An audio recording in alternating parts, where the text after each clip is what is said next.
ont la bénédiction de l'Éternel. Bon, Seigneur, je te prie pour toutes les mains qui ne se sont pas levées, qu'ils puissent vraiment pouvoir rentrer dans cette bénédiction. J'aimerais qu'on prenne ensemble le texte Deutéronome, chapitre 30, versets 19 à 20. C'est l'Éternel qui parle.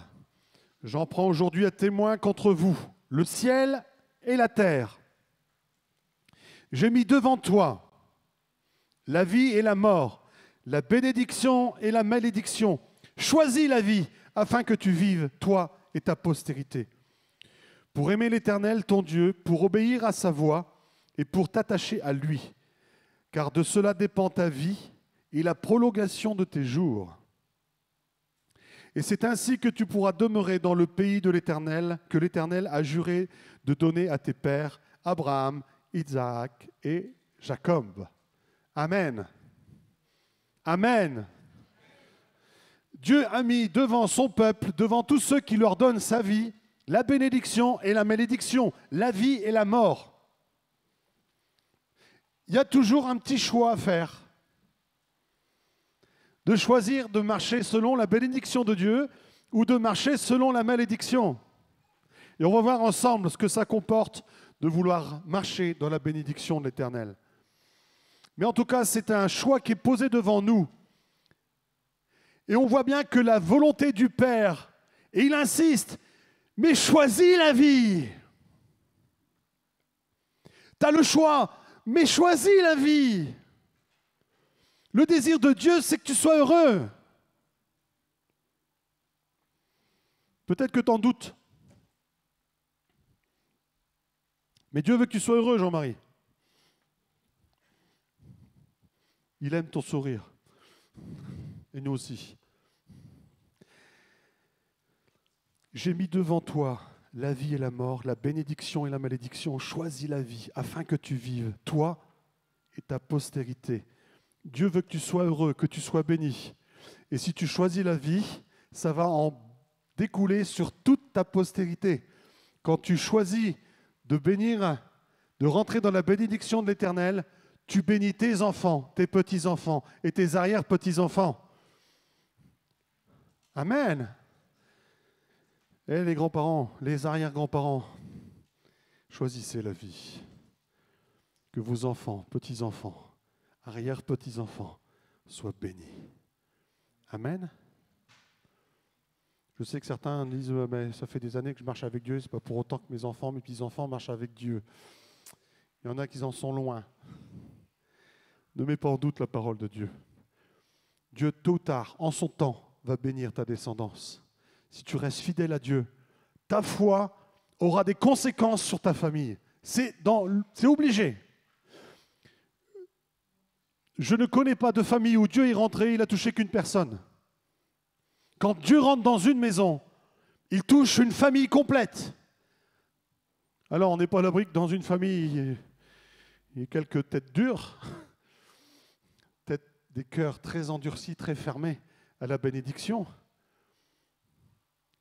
Mais Dieu veut bénir toute ta descendance, toute ta famille. Amen. Et plus tu es béni, plus ta descendance est bénie. Plus tu reçois, plus ta descendance a envie de faire comme toi. C'est logique. Bien souvent, ce qui suscite l'envie de suivre Dieu, c'est parce que les enfants se sont nourris de ce qu'ils ont vu de leurs parents ou de leurs grands-parents. Parfois, ce qui freine à se donner dans la foi, c'est ce qu'ils ont vu aussi des parents et des grands-parents. Nous avons déjà entendu des témoignages. Ah, mais moi j'étais fermé à Dieu parce que je me rappelle avoir connu soit mes parents, soit mes grands-parents. C'était évangélique le dimanche et puis la semaine c'était c'était la sauce à n'importe quoi. Qu'est-ce qu'on véhicule? Est-ce que nous vivons H24, 7 jours sur 7, 52 semaines sur 52 dans la bénédiction de Dieu? Ou est-ce que la bénédiction, nous voulons la chercher juste 4 heures par semaine, le temps des réunions à l'église ou quand on rencontre un chrétien dans la semaine. C'est des fois quand on fait, ça m'arrive, c'est rare, mais ça m'arrive de faire des visites non prévues et non prévenues. Ah, là, on voit c'est devant le mur qu'on voit le maçon. Hein. Amen. Quelle est ta vie? Je me rappelle d'une pastorale, c'était à Mulhouse. C'était Claude Wood, l'invité. Il prêchait des pasteurs. Il prêchait sur la piété des pasteurs, sur le fait que plus les temps passent et moins les pasteurs prient. Et il posait la question, est-ce que vous avez vraiment un culte personnel pour que vos ministères puissent vraiment décoller? Avez-vous encore cette relation profonde avec Dieu? Et il a dit, répondez pas, je vais poser la question à vos épouses, c'est elles qui vont savoir mieux dire si vous êtes vraiment dans la piété. Et là, il a dit, non, je blague, je ne voudrais pas vous mettre mal à l'aise. Mais néanmoins, ce sont ceux qui vivent avec nous, sous notre toit, qui peuvent témoigner de ce que nous sommes, fidèles ou pas à Dieu. Amen. La bénédiction, elle est certaine, elle est voulue de Dieu. Dieu veut te bénir, toi et ta descendance. Il a mis devant nous la vie et la mort. Et plus loin, on voit, pour aimer l'Éternel, ton Dieu, pour obéir à sa voix. Dieu veut bénir ton cœur, Dieu veut bénir ta vie, il veut intervenir sur ta vie. Mais, certes, c'est une grâce, mais Dieu n'est pas désintéressé dans l'affaire. Dieu, s'il veut nous bénir, ce n'est pas juste pour nous bénir et faire sa petite béa. Il veut nous bénir parce qu'il prend plaisir à bénir ta vie et il veut avoir une relation d'amour avec toi. Et le fait de te bénir, quand il te bénit, il n'a qu'une seule espérance, lui, Seigneur, c'est que tu viennes et que tu veuilles le remercier, passer du temps avec lui parce que tu te sens béni dans sa présence. Dieu veut qu'il y ait cet échange d'amour entre nous et lui. Amen. Il y a ce désir d'échange et de relation profonde afin que tu aimes l'Éternel.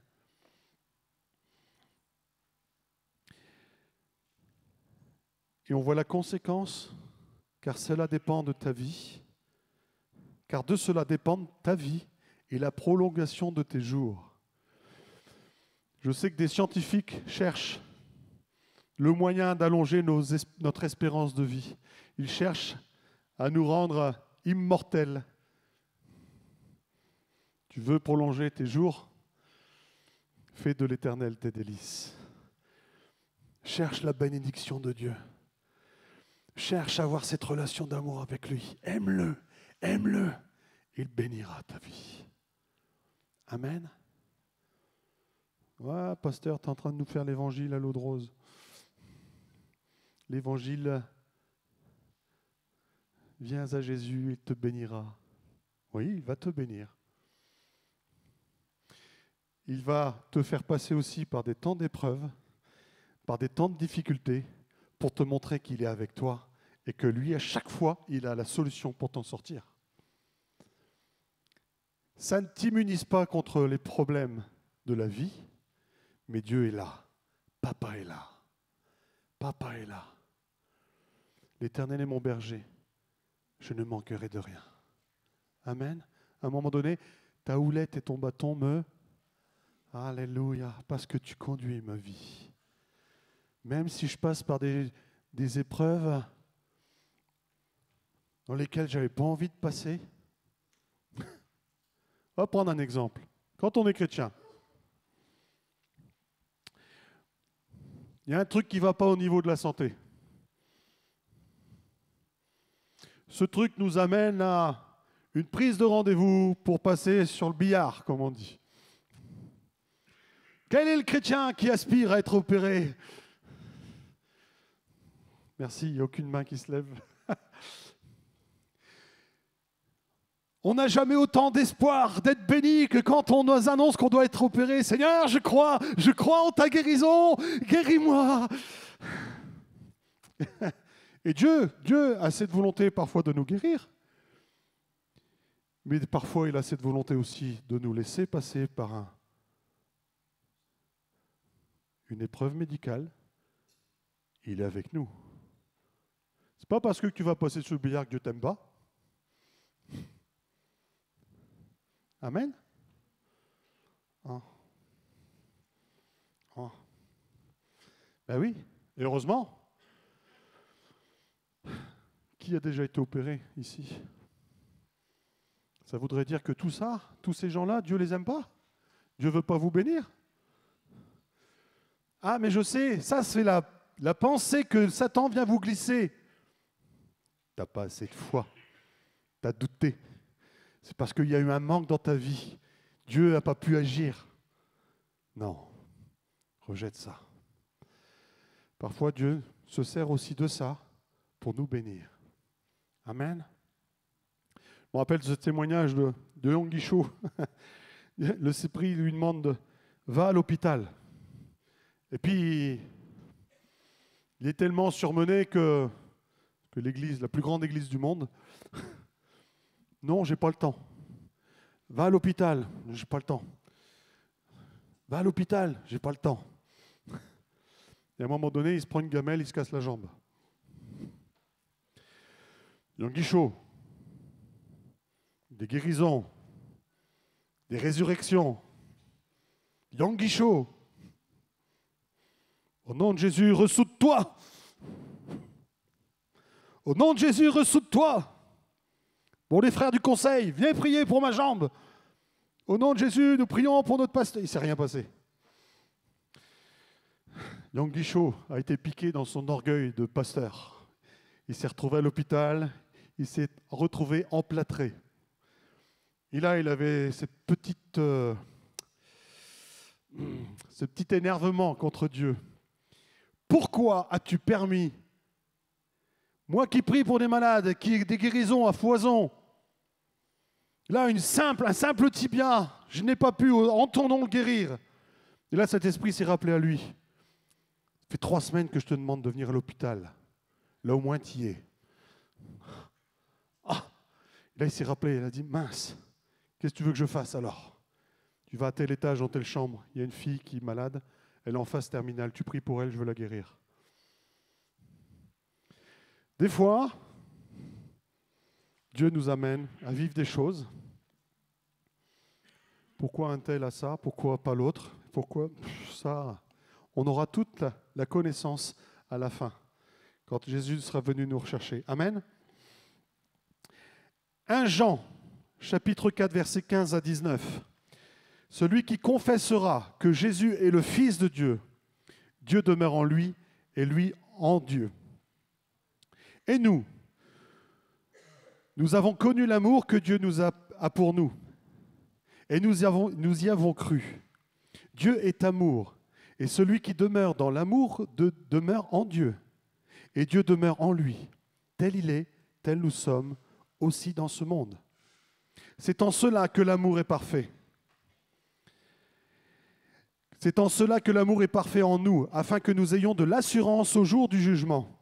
La crainte n'est pas dans l'amour, mais l'amour parfait bannit la crainte. La crainte suppose un châtiment, et celui qui craint n'est pas parfait dans l'amour. Pour nous, nous l'aimons parce qu'il nous a aimés le premier. Dieu t'aime d'un amour extraordinaire. Dieu t'a aimé le premier. Et cet amour, il attend que ça puisse faire écho, que ça puisse rebondir et revenir vers lui. Amen. Quand tu aimes quelqu'un, tu t'attends à ce qu'il te fasse retour d'amour. Amen. Dans un couple, si tu n'en as qu'un qui est attentionné, qui... Aucune réaction. Excuse-moi, je ne m'appelle pas Claire. On attend qu'il y ait un retour.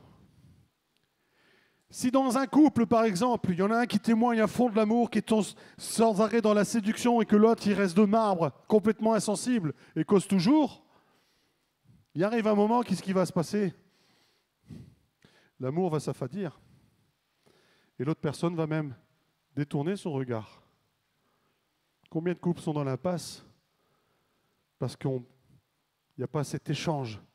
L'amour, c'est un échange entre au moins deux êtres. Il faut qu'il y ait un échange. Amen. Dieu t'a aimé le premier. Dieu t'a aimé d'un amour parfait. Il t'aime d'un amour parfait. Et cet amour, il faut lui rendre. À lui seul la gloire. À lui seul l'amour. L'amour parfait bannit la crainte. Quand tu te sais aimé de Dieu, rien ne te fait peur. Tu peux rentrer dans le combat spirituel, tu sais qui tu es. Il a fait de toi un enfant de Dieu. Le diable ne peut plus t'avoir avec ses mensonges. Tu peux proclamer que tu es enfant de Dieu. Nous avons chanté Abba Père. Seul si tu as l'Esprit en toi, tu peux le proclamer avec force. C'est la parole de Dieu qui le dit. Amen. Si tu es rempli de l'amour de Dieu, quand tu sais que tu es aimé de Dieu, il n'y a rien qui peut te faire tomber. Amen. C'est la plus grande bénédiction, l'amour du Père. Oh, merci Seigneur. L'amour du Père. Romains 5,8 nous dit: mais Dieu prouve son amour envers nous en ce que, lorsque nous étions encore des pécheurs, Christ est mort pour nous. Dieu t'aimait déjà de cet amour parfait quand tu n'étais pas à lui. Et il est venu toucher ton cœur. Rappelle-toi dans quel état tu étais quand tu étais sans Christ. Mais c'est motivé par son amour qu'il est venu toucher ton cœur. Amen. Et ce Dieu qui a déversé tout son amour pour toi, pécheur, aujourd'hui se refuserait de te bénir? Ça n'a pas de sens. Ça n'a pas de sens. Dieu viendrait te sauver, te remplir de son amour, toi, gros pécheur, et une fois que tu es converti, débrouille-toi. Nous n'avons pas affaire à un Dieu père fouettard. Nous avons affaire à un Dieu de grâce.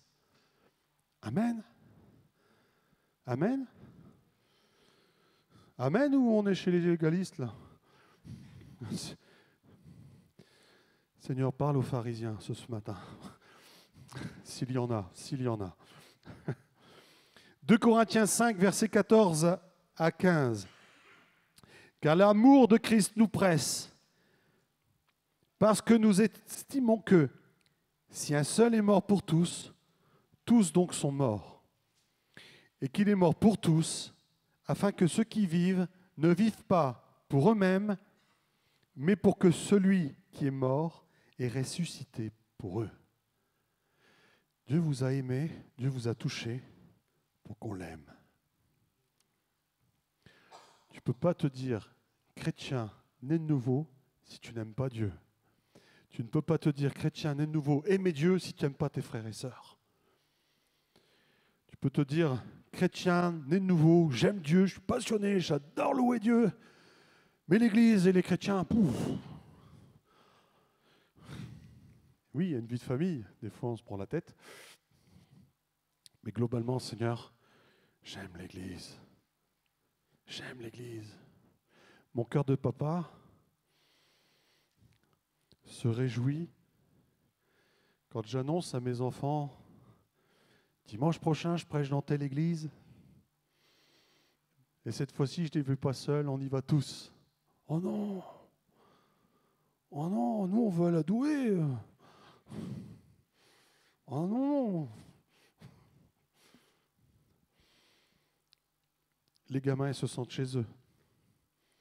Les gamins, ils savent qu'ici, on les aime. Ils savent qu'ils peuvent avoir des repères. Ils savent qu'il y a des mamies, des papis qui prient pour eux. Ils savent qu'ils peuvent avoir confiance en vous. Ils vous regardent vivre, ils vous le regardent grandir. Des fois, quand j'en vois évoluer, je remarque une façon de rire qu'il a chopé un frère ou une sœur dans l'église. Ou une façon de s'exprimer. Je dis, tiens, ça, c'était le moniteur. Ça dure que quelques semaines, quelques jours, mais ça veut dire, et c'est là que je me réjouis, je me dis, mais ils sont en train de véhiculer quelque chose. Et ça, c'est bon. Ça, c'est une bénédiction. Combien il y en a qui, quand ils se retrouvent, on a eu des funérailles récemment, les enfants de Nadine étaient là, et il y en a qui ont retrouvé, ah mais Jean-Jacques, tu te rappelles, on a fait ça ensemble, on a fait... Les souvenirs qui reviennent. Je me rappelle des enfants de Pascal Marmouzet, quand ils ont revu, il y avait Sarah, il y avait ah mais oui, je t'avais comme monitrice, ils ont été impactés, ils se rappellent de certaines leçons, des mots qui ont été donnés, des versets qui ont été donnés, qui ont fait des clics dans leur cœur, c'est resté planté là. Amen. Mais comme dans l'école du monde, il y a des profs qu'on se souvient jusqu'à très vieux, qui nous ont marqués à vie, qui nous ont donné de l'amour, de l'envie, l'amour de leur matière. Je me rappelle, au collège de Bourlon, on avait une prof d'histoire, mais elle n'avait pas son pareil pour nous donner envie de plonger dans les livres d'histoire. Elle nous transportait, elle nous donnait, mais franchement, c'était un régal. Et il n'y avait jamais une prise de tête avec cette prof. Rien que sa posture, la classe était calme, elle n'avait pas besoin d'hurler. C'était un exemple pour nous. Elle nous a marqués positivement. Mais il y a d'autres profs. Oh, misère. Si je parle si peu anglais, c'est que les profs d'anglais, ce n'est pas les meilleurs. Hein. C'est mon avis. Ça n'engage que moi. Mais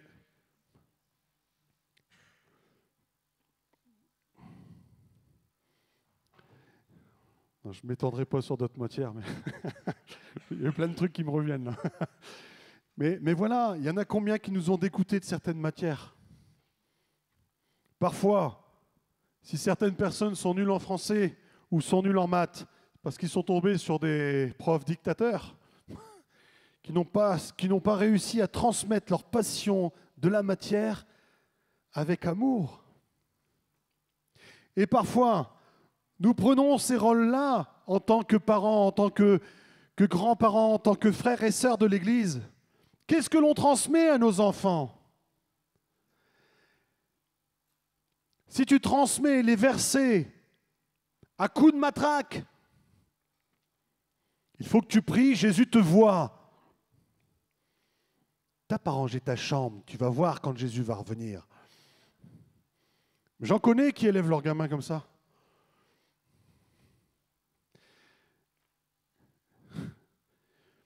La plupart des enfants qui sont élevés comme ça, à l'âge adulte,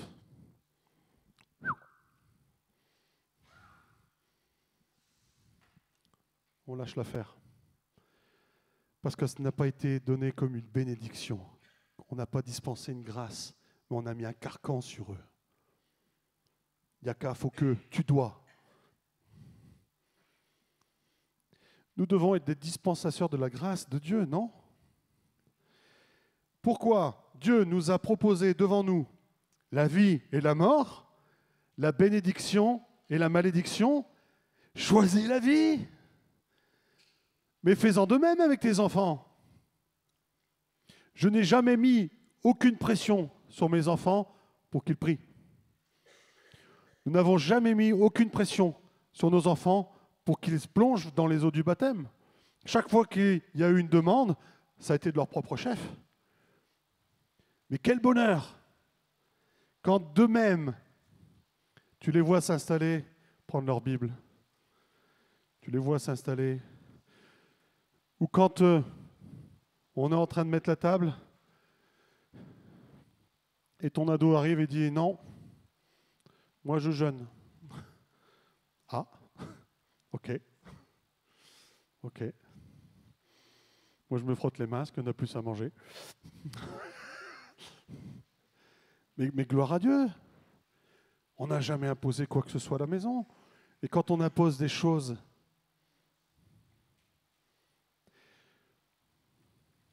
des fois on prévient, par exemple quand certains enfants regardent certaines choses à la télé, au moment où je m'arrête, je fais, c'est quoi ce truc? Ouais, mais papa, Spirituellement, ça sent pas bon ton truc. Oh papa, ouais ok, pas de problème. Tôt ou tard, il y a des choses qui commencent à ressortir. Tu veux qu'on reparle de ce que tu regardais, ce que tu faisais? J'ai mis devant toi la bénédiction et la malédiction. Si tu imposes comme un légaliste,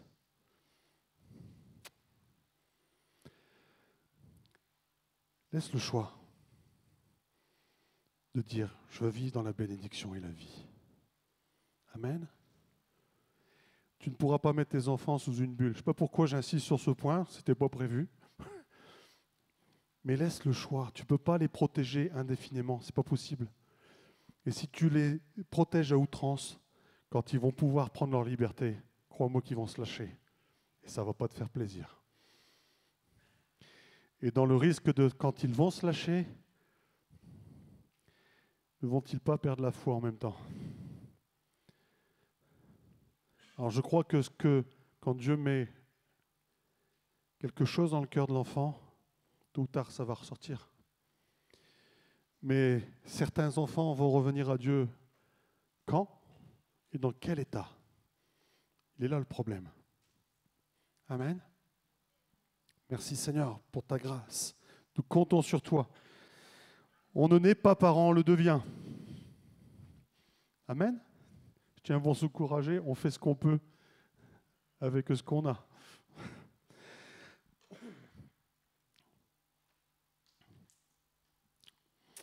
Donc, j'ai mis devant vous la bénédiction. Néanmoins, la bénédiction ne viendra que s'il y a le désir d'aimer Dieu.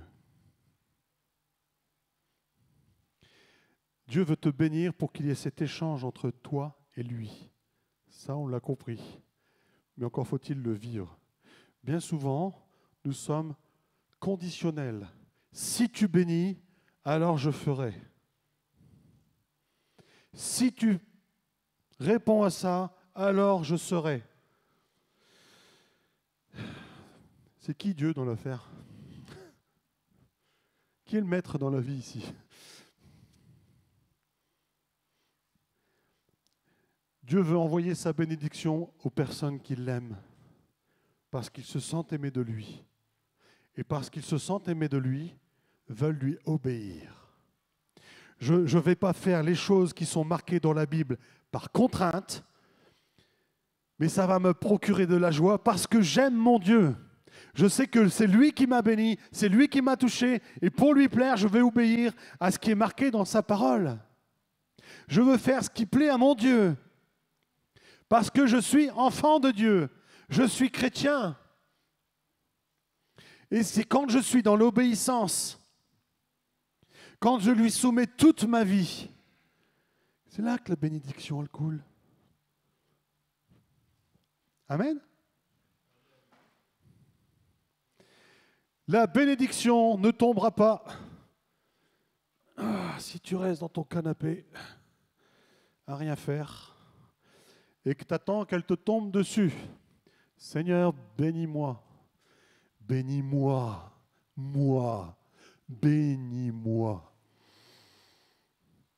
Seigneur, bénis-moi. Des fois, il est sourd. Bénis-moi. Seigneur. Tu peux crier pendant toute ta vie. La bénédiction ne viendra pas. Tu es en marche dans ta vie, tu es en action. Tu vis, tu travailles, tu te lèves, tu fais toutes les choses de la vie et tu soumets toutes choses aux yeux de Dieu. Tu ne t'appartiens plus, tu as donné ta vie à Christ. Amen. Et à chaque grande décision de ta vie, tu consultes le Père, puisque ta vie ne t'appartient plus. Mais des fois, on ne consulte pas Dieu, on n'en fait qu'à notre tête, et après, c'est plus après un Dieu qui nous aime, on a une relation à un Dieu pompier. Viens éteindre les feux que j'ai allumés. Viens, Seigneur, réparer les accidents que j'ai causés dans ma vie. Dieu n'est pas là pour vous, pour faire venir à votre secours à chaque fois. Ce qu'il veut, c'est vous bénir et que vous marchiez dans une vie facile. Amen. Et la vie est assez grande pour apporter son lot d'épreuves. Mais dans les épreuves, Dieu veut vous bénir, à condition que notre vie lui soit soumise. Et que ta vie, les décisions que tu les prennes par rapport à Dieu. Pas par rapport à moi. Ta chair réclame l'indépendance. Ta chair réclame à vouloir faire ce qu'elle veut. Mais ta chair fait partie de toi. Et toi, tu t'es donné à Christ. C'est pour ça qu'on passe aussi dans les eaux du baptême, pour que la chair s'en rende compte. Ah ouais, ça mouille. Si on t'a passé dedans, on t'a recouvert, immergé. C'est tout l'être qui est passé dans l'eau du baptême. C'est tout l'être entier qu'on soumet à la souveraineté de Dieu. L'être complet. Donc ma chair, tu faisais partie de l'eau, tu es obligé de faire ce que je te dis. Amen. On l'a chanté tout à l'heure. Mon âme bénit l'Éternel. Éveille-toi, mon âme, le Dieu des merveilles. Alléluia. Mais notre âme, bien souvent, elle va écouter notre chair qui n'a pas envie de bénir. Mais c'est qui commande ici? C'est la chair ou c'est l'esprit? Seigneur, je veux vraiment que ton Église rentre pleinement dans sa bénédiction, qu'il n'y en ait pas un qui passe à côté, mais que tous rentrent dans l'obéissance. C'est dans l'obéissance que la bénédiction vient. Amen. Alléluia. Dieu ne t'aime pas parce que tu bouges ou tu fais quelque chose. Il t'aime parce que tu bouges ou fais quelque chose parce qu'il t'aime. Tu veux faire les choses pour honorer l'amour de Dieu. Amen. C'est ça la crainte de Dieu. C'est la crainte de l'attrister. Ce n'est pas la crainte que l'Éternel te tombe dessus. C'est la crainte de toucher son cœur. On en revient à la relation de couple. Il y a des choses qu'on faisait quand on était célibataire qu'on ne peut plus se permettre de faire quand on est en couple. J'ai la crainte de ma femme. Alors physiquement, elle ne fait pas le poids. On s'est déjà amusé à... Chaque fois, elle s'en mord les doigts. Pourtant, je ne fais pas exprès, mais... Petit traître fragile. Donc, ce n'est pas physiquement que j'ai la crainte. C'est quand tu aimes quelqu'un, tu n'as pas envie de décevoir cette personne. Et plus les années de mariage passent, plus on se connaît et on sait ce que l'autre attend de nous. On sait ce que l'autre aime de nous. Amen. On sait aussi ce qu'il déteste. On ne va surtout pas faire ce que l'autre déteste. Amen. Non?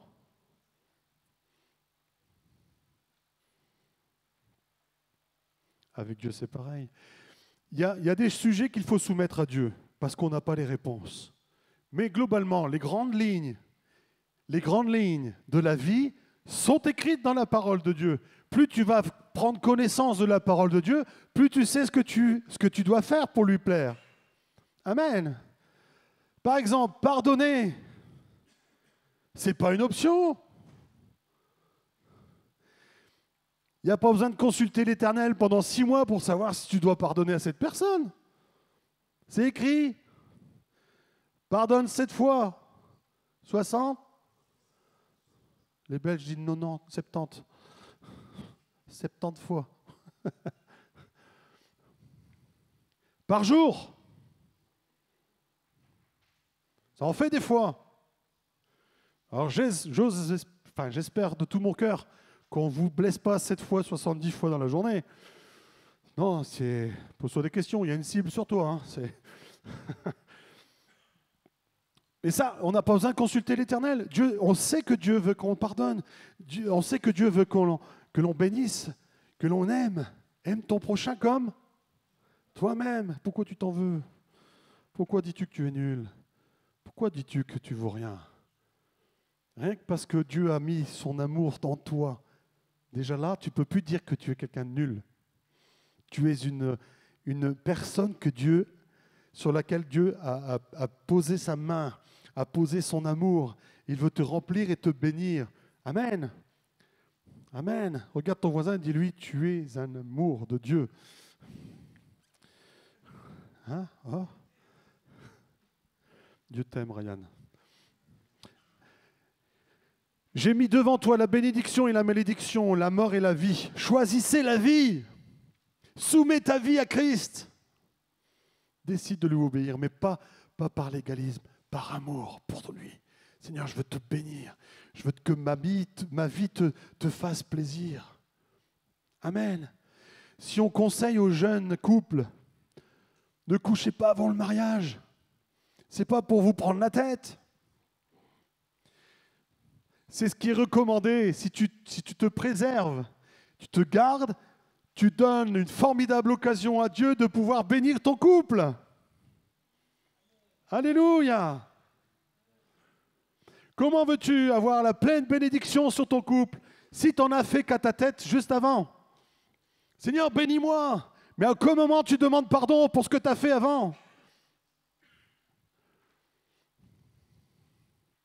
Ouais, mais ça c'est... On n'est plus au 15e siècle, pasteur. C'est bon, quoi. Ben, si on parle comme ça, on part dans du n'importe quoi. Hein. Aujourd'hui, tu peux changer de sexe.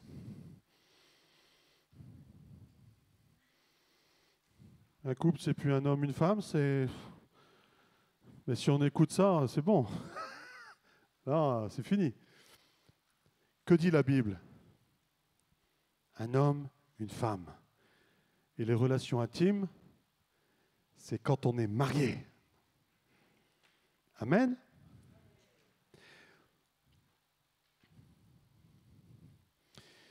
Protéger le lit conjugal.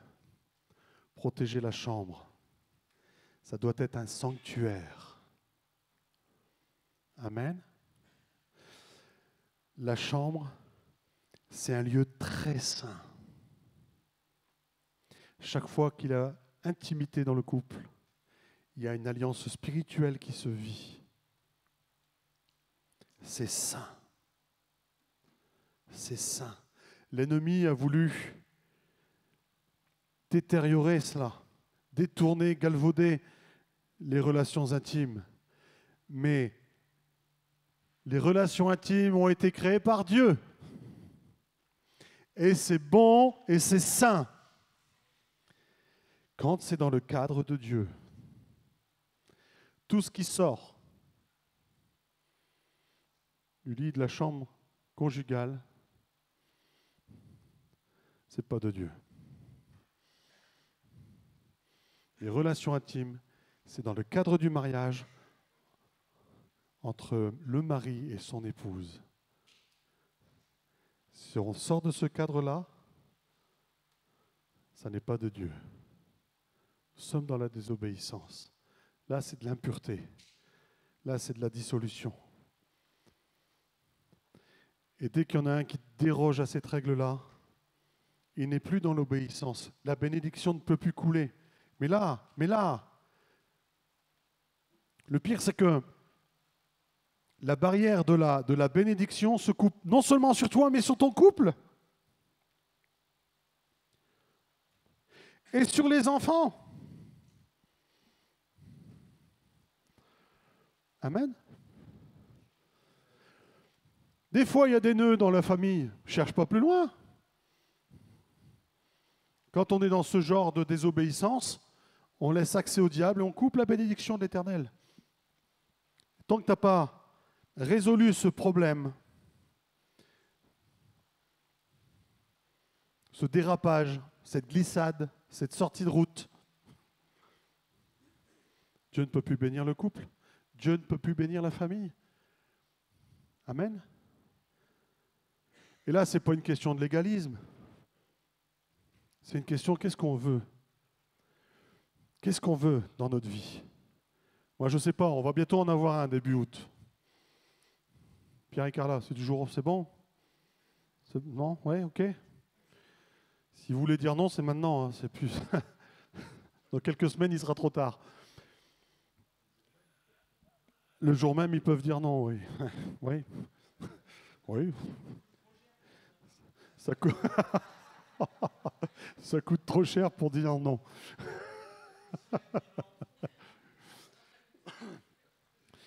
Bah, si vous dites non, ça ne nous empêchera pas de manger, nous. Hein. Ils seront là, Pierre et Carla seront là le samedi. À un moment donné, pendant la cérémonie, il y a l'échange des vœux. Et tous les couples nous sortent la même chose. Je t'aimerai jusqu'à la fin de mes jours. Je te promets fidélité. Il n'y a aucun couple qui s'engage et qui pense que dans 2-3 ans, voire plus, ça va s'arrêter et on va aller voir ailleurs, ou l'autre va aller voir ailleurs. Il n'y en a pas un, quand on est dans un mariage, qui pense à ça. Ou là, c'est grave. Là, on a déjà un problème dès le commencement. Mais normalement, c'est comme les eaux du baptême. Quand on écoute les témoignages de ceux qui se baptisent, et quand on entend leur volonté de s'engager avec Dieu, mais ça va être pour la vie, quoi qu'il arrive, Seigneur, je te bénirai, je te louerai. Et bien souvent, les mois qui suivent le baptême, les temps difficiles arrivent. Parce que Dieu ne se fie pas qu'à ce que tu dis, il veut éprouver pour voir ce qu'il y a vraiment dans tes tripes. Va-t-il résister? De la même manière que Christ a été poussé au désert pour être tenté pendant 40 jours, juste après son baptême, chaque baptisé sera éprouvé juste après. Je ne comprends pas, je me suis baptisé, pourquoi je vis tout ça? Ça sert à quoi alors de se baptiser? C'était pas un vaccin contre les problèmes, le baptême. Hein. Bien au contraire. Quand tu te baptises, tu rentres dans l'armée de Dieu. Qui dit armée, dit tu rentres en guerre. Nous sommes en guerre. Depuis 2000 ans, nous sommes en guerre. C'est la guerre qui a duré le plus longtemps dans toute la vie de l'humanité. La guerre entre ceux qui sont avec Dieu et contre Dieu. Amen. Quand tu rentres dans les eaux du baptême, tu rentres dans l'armée de Dieu. Donc, tout jeune marié, tout jeune baptisé, espère fidélité à vie. Amen. Et c'est là qu'on veut mesurer le véritable amour. Je me rappelle, il y a 1 mois et demi, 2 mois, nous sommes allés à quelques-uns en Belgique. Et un des ministères qui était là nous disait, l'amour, c'est pas « je t'aime ». C'est pas ça. L'amour, c'est quand il y a déjà 30 ans qui s'est passé, tu es toujours là pour aller ouvrir la porte à ta bien-aimée. Au bout de 30 ans, tu es toujours à ses soins pour elle. Ça, c'est l'amour. On a vécu des bénédictions, on a vécu des épreuves, et on est toujours là ensemble. Et on éprouve toujours de la joie à être ensemble, parce qu'on a vécu plein de choses ensemble, et parce que je sais que je peux compter sur cette personne, et je sais qu'elle sait qu'elle peut compter sur moi. Amen. Bon, quand je dis à ma femme, « Ah, je suis content de vieillir à t'écouter. Ah, je suis content de vieillir. » Elle me dit, « Ouais, mais de toute façon, on n'a pas le choix. » Alléluia. Et ça, c'est un amour saint que Dieu veut bénir. Ce n'est pas l'amour façon du monde. Si tu choisis et pratiquer un amour selon le monde, bah déjà au bout de...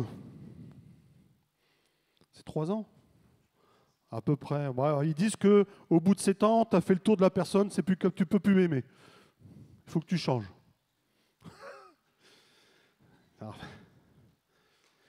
Alors, je crois qu'il y a des cycles, certes. Il y a des jours sans et des jours avec. Mais amour, c'est décider d'aimer. Amen. Je décide de passer toute ma vie avec toi. Et quoi qu'il arrive, on sera ensemble. Amen. Sinon, ton amour tient sur quoi? Aujourd'hui, il y a une expression du monde, savoir le popotin dans le velours. J'estime que nous avons notre popotin dans le velours, ici à l'église de la Source. On est bien là, non? Qu'est-ce qu'on est bien ici? On a eu un témoignage d'agression. Et je pensais à ça. Je dis, tiens, si demain le vent tourne et que nous sommes dans la persécution,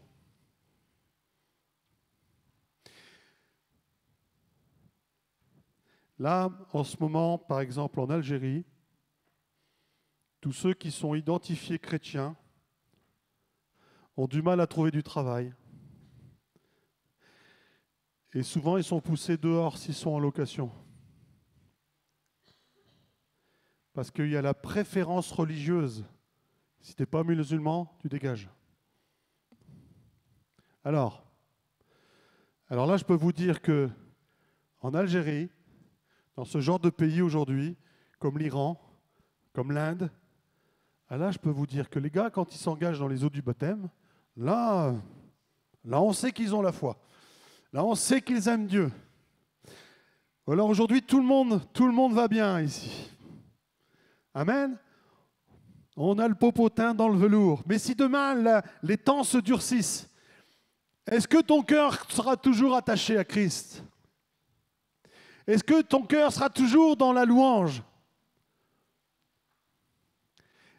Comment tu vas réagir avec Dieu? Bien souvent, nous réagissons comme des enfants gâtés, pourris gâtés. Ah, je n'ai pas signé pour ça. Dieu, normalement, il doit me bénir. Non. C'est son désir.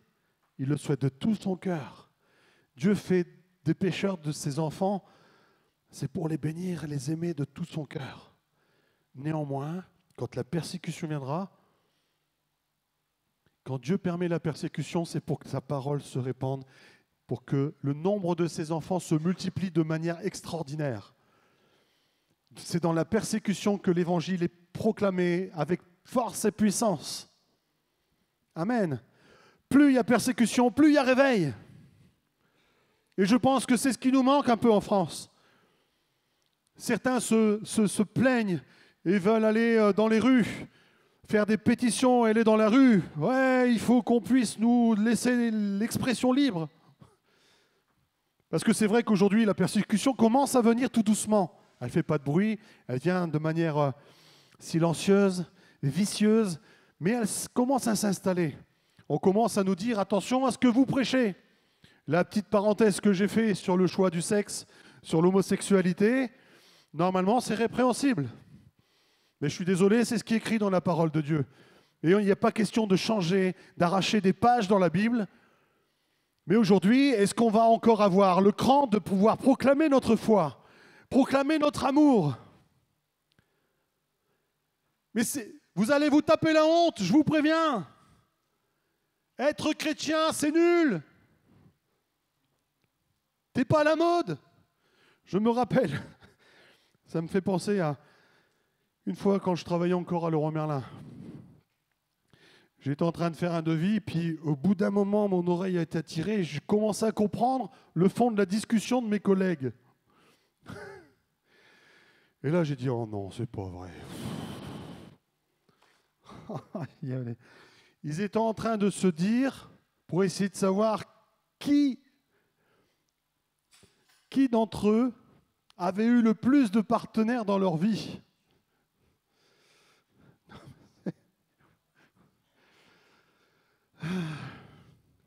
Et bien sûr, à un moment donné, ils se sont retournés vers moi. Et toi, t'en as eu combien?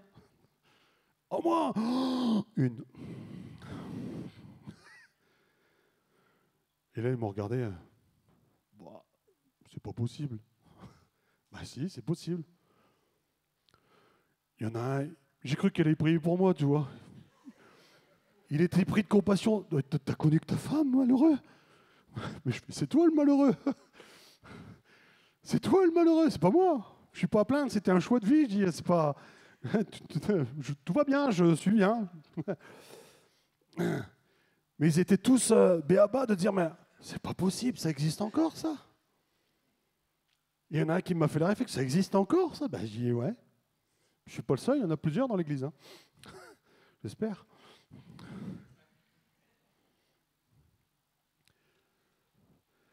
Alors, très vite, la stupéfaction est passée et c'est vite passé à la moquerie.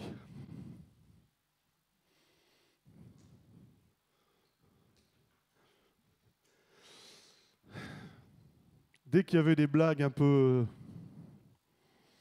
graveleuses, bouge tes oreilles, Bruno. On a une histoire à raconter. On va se moquer de vous. On va vous persécuter de plus en plus parce que vous appartenez à Christ. Mais c'est là, si on est dans l'obéissance, si on est dans la fidélité, c'est là que Dieu envoie sa bénédiction. Amen. J'ai mis devant toi la vie et la mort. J'ai mis devant toi la bénédiction et la malédiction. Choisissez la vie. Amen. On va bientôt conclure.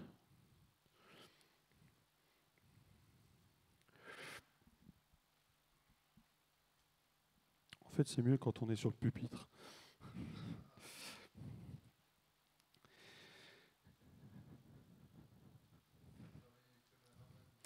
Proverbe 3, versets 5 à 10.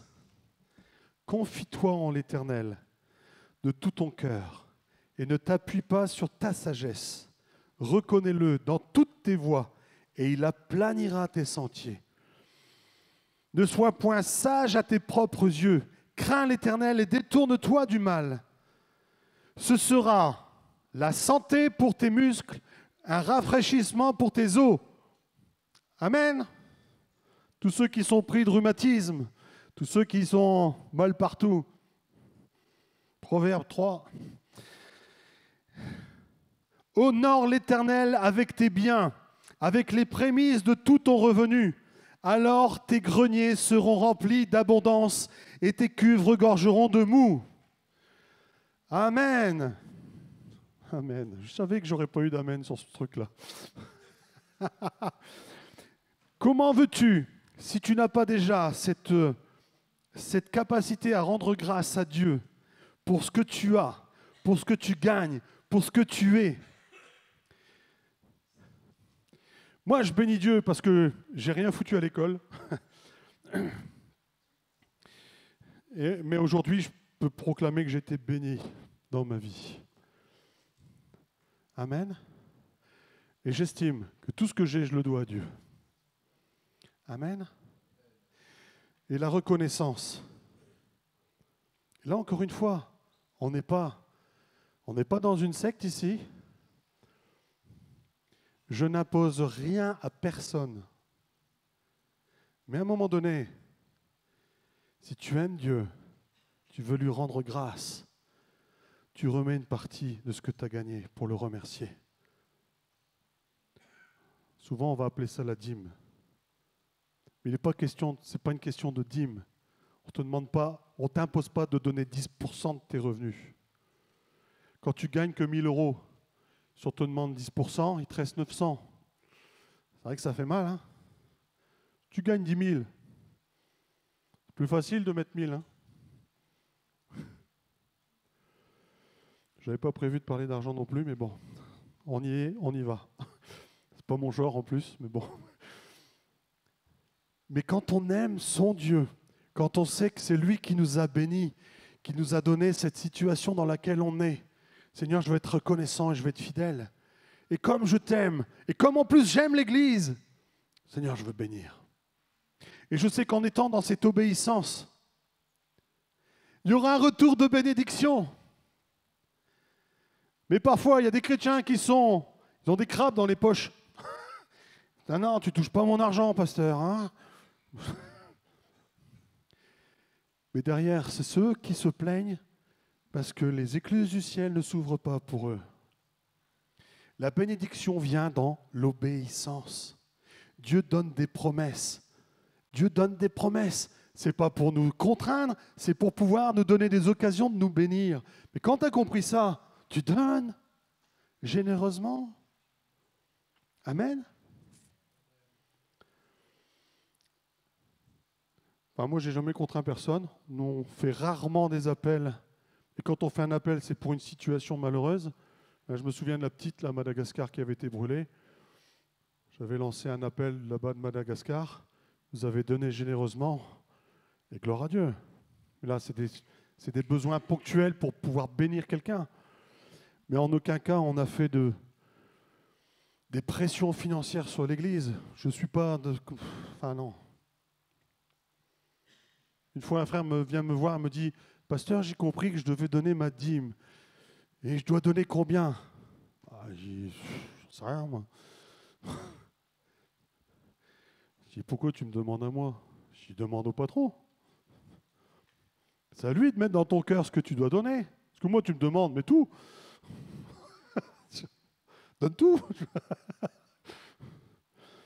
Ah non, mais je ne peux pas donner de... Ben, je sais bien que tu ne peux pas tout donner, mais tu me poses la question. Moi, je te réponds, voilà. C'est à Dieu de répondre. Qu'est-ce que Dieu met dans ton cœur?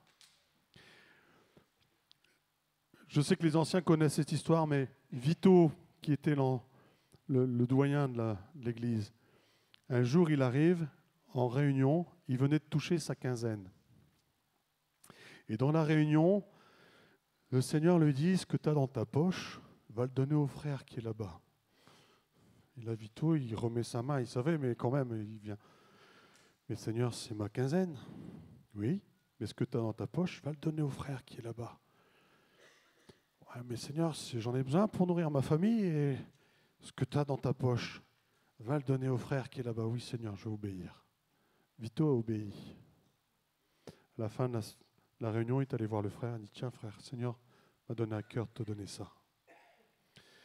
Et ça correspondait aux besoins du frère. Le frère elle s'est réjouie tout de suite. Oh, ça me sort des panades, ça.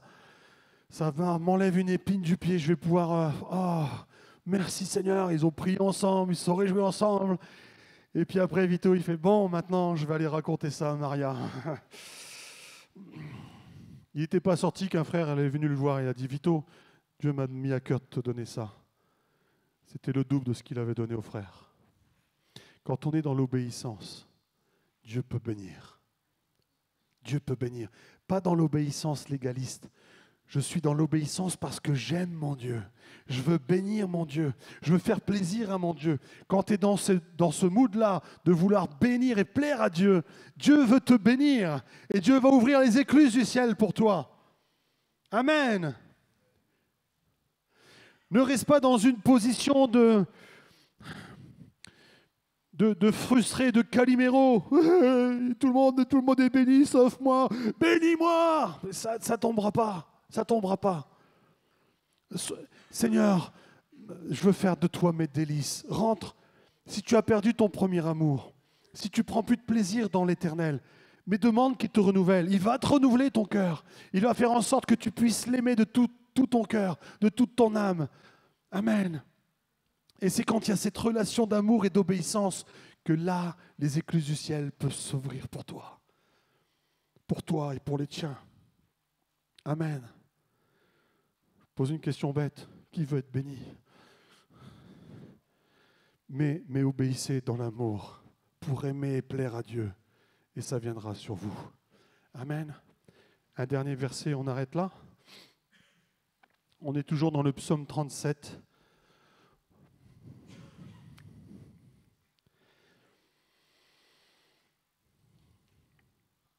Psaume 37, versets 23 à 24. L'Éternel a fermi les pas de l'homme. Il prend plaisir à sa voix. S'il tombe, il n'est pas terrassé, car l'Éternel lui prend la main.